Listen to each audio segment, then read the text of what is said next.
Good afternoon, folks. This is Daryl with Oklahoma Biker. Hey, we got through Labor Day, and here we are going into September 10th through the 13th. There are just an awful lot of events going on this coming weekend. We've got the Copperhead Run Rally over in Spavinaw. The Oklahoma State Hog Rally is going on down in Poto.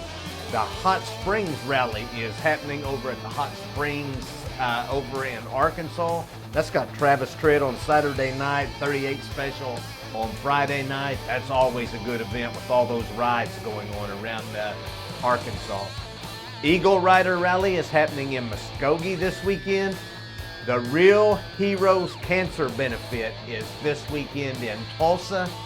Don't miss that one. We always go to that one. The inaugural ride for Stigma is going on in Moore. And the Special Olympics poker run is going on in Skytook.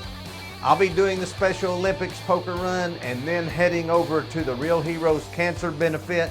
And if you don't have anything to do after all that, you can go to Jeff Williams Swap Meet in Tulsa this weekend. That's on Sunday. And the Confederation of Clubs meeting is going on in Dale City. So hope to see you out this weekend. If you want to know where to go to oklahomabiker.net. We look forward to seeing you next week.